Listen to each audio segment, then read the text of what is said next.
For today's review, we are looking at the Deviant. Now, I'm going to be honest, I don't know who this character is. Never heard of him. I'm going to assume that he's a newer Spawn character that they have created for the Spawn universe. On the back of the box, it says that he's from Rat City issue number 1. I have not read that comic, so I have no clue what the story is about. Nevertheless, the reason why I picked up this figure is because the design of this figure was what sold me. I am a sucker for mech armored suits, and this figure, being a Spawn character, and he's also wearing a mech armored suit, is the best combination. And he just looks cool. This is an example where the cool factor sold me on a figure. Now, I was fortunate to get this figure for less than retail price because I had enough points on MTS to get a $20 off coupon, and it was worth it. I like this figure, but there are things I don't like about it as well. So we're going to talk all about that when I get to the aesthetics. Of course, before that, this figure does come with a bio card, as you can see right here. A lot of the Spawn figures that I've had from the previous waves, many of them didn't come with this. So this must be a recent thing that they started doing. So, interesting. All right, so you can see that it's printed in this nice gold holographic border style, which is pretty cool. There is this 30th anniversary logo down here. And for those that don't know, this is for the celebration of Mcfarlane Toys' 30th anniversary. Yes, this company has been around for 3 decades. They were established in 1994. So, and of course, you also have an image of what the figure looks like in the comic book art style. Pretty cool. Now, did they execute the design in figure form? We'll talk more about that. Okay. And on the back, you have his name. It says the Deviant right there. And it reads, in a distant future, Peter Krarn, I'm going to pronounce that last name wrong, a loyal soldier was injured in the line of duty. He was issued prosthetic legs and summarily dismissed by his corporate masters. After agreeing to partake in a series of experiments, the nanites in his legs become infected with necroplasmic energy due to a power surge that traveled forward through time caused by Al Simmons. Now known as the Deviant, Peter is fighting against the new corporate-controlled government. He seeks to help those in need and to throw off the shackles of the oppressive New World Order.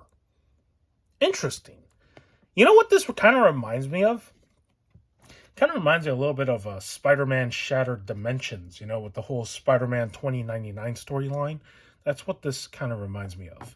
A little bit, and a little bit of 1984 as well, with that type of plot, right? So, okay, let's talk about the accessories. So he does come with 2 effect accessories, as you can see right here. Now, these are not new pieces. These are reused from the DC Multiverse Collector Edition Geoforce figure. I don't have that figure, so this is my first time having these accessories. They have been repainted in the green color to mimic the whole necroplasmic energy. And there is a little bit of shading on there. I don't know if you can see it. It's not really visible on that one. Let me see if this one. Oh, here we go. Yeah, there's like a little bit of shading on it. I don't know if these are like the right accessories to use for like energy blast effects because they don't look right. They look really weird, but hey, it is what it is. And they do just go into his hand. As you can see, he has 2 fist hands. So, and it stays on pretty tightly, so it's not too bad. It won't fall off. And of course, he does have interchangeable hands. As I said, he has 2 fist hands on the figure. So of course, he also comes with 2 interchangeable hands. As you can see, 1 trigger finger hand, so you can have him hold a gun or something, and 1 grabbing hand. And these are very easy to swap off, and I'll show that later in the video. And if you want to count this as an accessory, he also comes with the generic Spawn figure stand, so you get that as well. Okay, now let's talk about the figure. Now, as for the figure, I do like the size of this thing. It is tall. He is a 7-inch scale figure. I do like what they did with some of the areas and sculpting on this figure.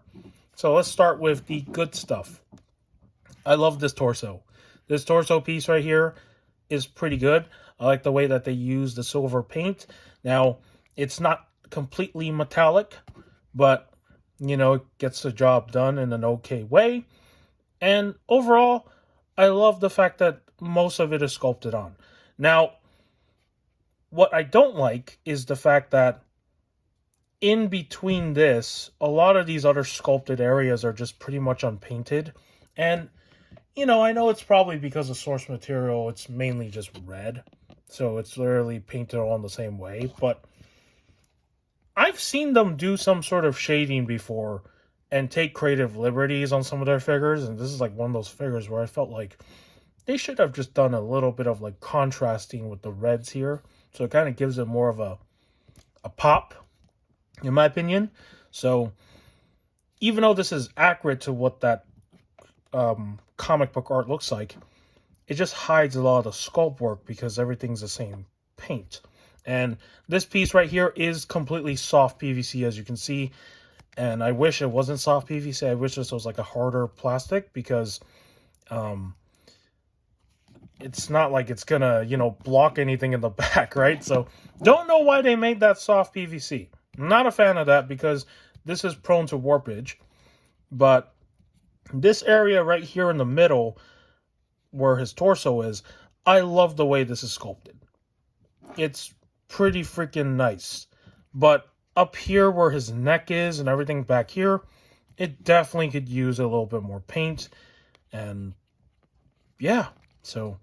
And as far as head sculpt, it's a pretty cool head sculpt. I like the way that looks. I like the way that they use the silver paint again, mixed with the green eyes and the black. So it just stands out more, right? Just like this part on the torso. And something that's very interesting too is that you can tell that they did use a little bit of contrasting with the colors because you have a brighter red up here. You have brighter reds on these like pieces on his arm. And then right here in his waist area, connecting to the lower half of his upper chest, there is a dark red paint applied. So by looking at this, I'm like, they can contrast the reds. Because in the image, this is supposed to be the same bright red as everything else, but it's not. So I don't know what happened there. But yeah, this figure definitely needs like a work over. Like if you are a customizer, there are a lot of things to do here.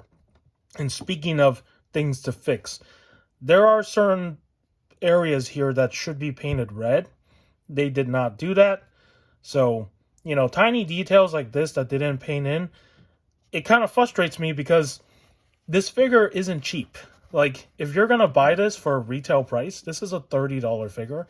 And I've seen some $30 figures, you know, fill in the little tiny details as well. I've seen figures that cost less than $30 that have also filled in details like this, like tiny little details, and they didn't even do that, right? Like on the side over here, this is supposed to be painted white.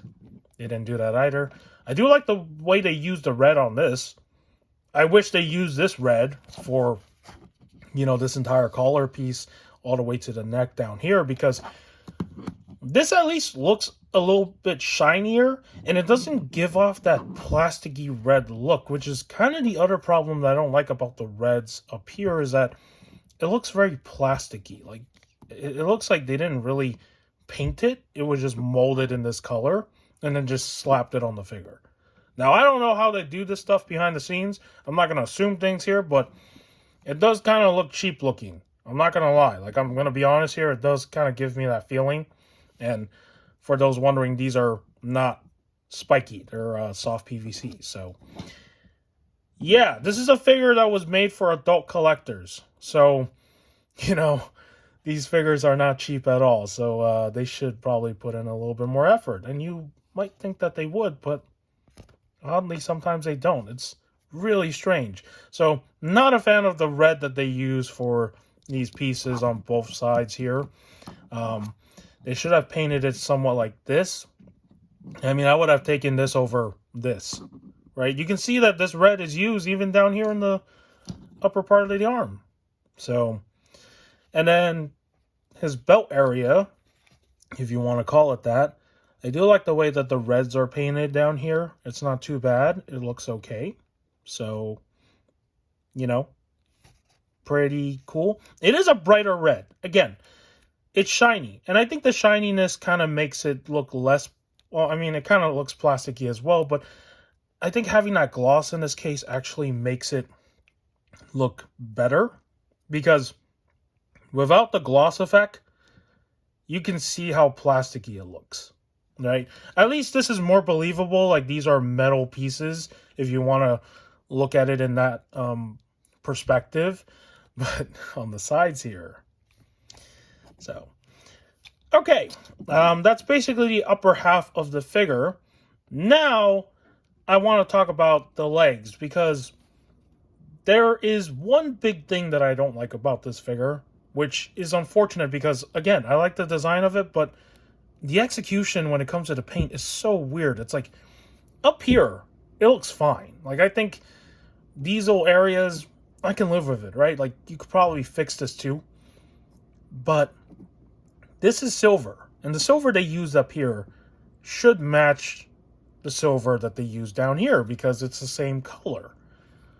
Somehow, the legs on this figure are painted in a very sloppy way. And this is not the first time they have done this. They have painted figures like this before, and that is never a good sign, because it makes me think that they rush this figure's production time. What I mean is, when you look at this figure, let me just zoom out. I don't know if it'll show the legs any better. From a distance, if you're looking at it far away, you're not going to think too much about it, right? You're going to be like, oh, it looks cool. But then now, having this in hand and actually seeing the details closer, I realize, whoa, this figure is not that clean looking as I thought it was, because the silver paint up here is not consistent with the silver paint down here. This looks like a chaotic mess for his prosthetic legs, which it looks like it's not even finished. This is what a figure will look like if it's like, oh, hey, this is a prototype model. We're just showing you like what it looks like with paint at the moment, but it's not finalized. That's the feeling that I get when I look at these legs. Now, am I being harsh here? I guess I am, but I mean, that's what it looks like. And if you're going to be paying $30 for this, you would expect this to look better, right? So, don't like the way that these are painted. Definitely needs a, repaint completely. And then these tubes here, or whatever these are, they're supposed to be thicker. Because in the source material from that photo, these tubes are supposed to be thicker than this. And they're supposed to be like more lines, and it's not supposed to be completely black. It's supposed to be like a dark gunmetal gray color. So, just the fact that a lot of the details are sculpted in, but then they're all painted the same color, and they're painted in a very sloppy way, it kind of throws off the look of this figure when you look at it closer. You start to realize there is something off about this one. So, I don't know. Not a fan of these legs, the way that they were painted. It just looks very undone. And this is probably not a fair example, but let's just bring this in. You got this figure that costs less than this one by like $4. Look at the way they did the silver paint here. It's consistent from head to toe. And it is metallic looking. Yeah, maybe not the best, but for a $25 figure, that's pretty freaking consistent, right? Everything from head to toe is the same. You would think that for something of their own brand, they would put in the same effort, because this is his own brand, right? He's the creator of Spawn. That is the opposite here. So, all right. That's basically the legs. Now for his cape piece, this part, I can excuse this because I don't know how else you would do this. Unfortunately, like, if they wanted to make this entire plastic cape, they could have, but because he knows that people like cloth wire cape, in this case, I guess the sculpting for whatever these things are had to be sacrificed. And I don't mind that. Like, this is the one thing that I'm fine with. So, nothing wrong with having to sacrifice a little bit to give us a cloth wired cape, which is always a nice thing to have. So the cape is okay with me when it comes to sacrificing a little bit of the sculpt. But for the areas that you did sculpt and paint, yeah, that's the big problem here. So, that's everything I gotta say about aesthetics. It is what it is with this figure. It's not a clean looking figure when you look at the bottom half. When you look at the top half, yeah, it looks okay. All right, now let's talk about articulation, because articulation for this figure is kind of surprising. Let's start with the head. So he can't really look up completely, but I mean, that's still okay. At least his eyes are staring up, right? So not too bad. He can look down, and it's not too bad either. So I like the fact that he can look down. He can turn his head to the side. He can tilt his head to the side as well. Not too bad. And as for his arms, you're not going to get him into a T-pose, because this collar, whatever you want to call this piece, it gets in the way, and the armor pieces on the side of his arms also get in the way as well. So he's not going to be able to spread his arms all the way up in the T-pose. Now, if you want to swing his arms back and forth like this, you can, because nothing's going to block it. So articulation there is fine. As for his arms, he does have a upper bicep swivel here, which is really good. But for his articulation, it's only a single joint. It's really strange, because they could have just made this a double jointed arm. I don't know why they didn't do that for this one, but yeah, they could have. Nevertheless, he does have a swivel for single jointed, so that's not too bad. His hands do swivel, and there is articulation, so that's good. And for his torso, he has amazing torso movement. This is the crazy thing about this figure. I've always said this. Mcfarlane's articulation is so random sometimes. Sometimes the figure could have, like, really good movement. And in this case, look at that. Torso moves good. He can lean forward without the waist being moved. That's a good leaning forward for a Mcfarlane figure. And then he can lean back. It's so strange how sometimes some figures can't do this. I don't understand it. And then for his waist, he does have movement down here. Also really good movement. It's also really tight as well. I like the way that it can move freely, so that's pretty good. As for his legs, this is another thing that you don't see often, because some figures, I think you might have to heat them up to make them work, but sometimes the upper thigh swivels do move. They're supposed to work.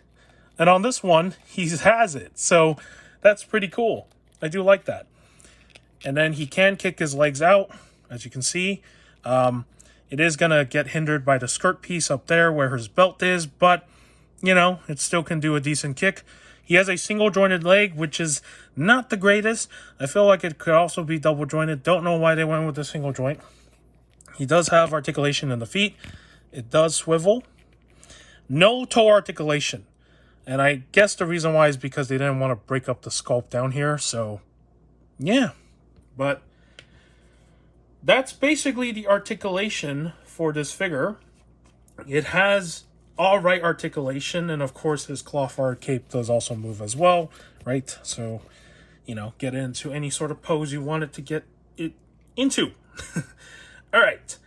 Now let me show how you put on those accessories, and then we can do some comparisons. So let's swap out one of the hands for fun. So popping off the hands is really easy. All you just do is that. And then you take this and you put it into the little hole right there where the socket is. And now one hand is on him. And now you can take one of these effect pieces, slide it into this hand. Make sure to, you know, not slide it over the gauntlet piece, because this is a soft piece and it does, you know, lift up like that because it's not completely glued on. And then, there you go. Now you can have him with a blast effect, like he's, you know, about to blast somebody. That is pretty cool. All right. And that's how you use that effect. And now, let's do some comparisons with some other figures. And let me get them into a standing pose. Okay, there he is. Let's see. All right, let's start with a simple one. Here he is next to the Hasbro Fortnite girl. As you can see, he is taller. Here he is next to the Jada Toys David from Cyberpunk. Also a 6-inch scale figure, so he is definitely going to be taller. Here he is next to the Jada Toys Lucy figure from Cyberpunk, also taller than her. And now, let's bring in Titus from Warhammer, a Mcfarlane figure right here. And as you can see, these armored characters, man, I love armored characters. He is still taller than Titus. So, yeah, he has a little bit of that height because he's a, just a tall guy. All right. And then, of course, let's have him next to a DC figure. And we have the Batman versus Superman armored Batman. So, yeah, he has a little bit of a height to him. And I do like that. So, that is basically going to be all the comparisons. I will do comparisons with them in the future with other Spawn figures. I just don't have them out at the moment because they are in storage. So, unfortunately, I couldn't show that. But, yeah, nevertheless, if you found today's review of the Deviant informative, do give this video a like. If you want to subscribe to the channel for more action figure content and whatever else I do on the channel, you can. You don't have to.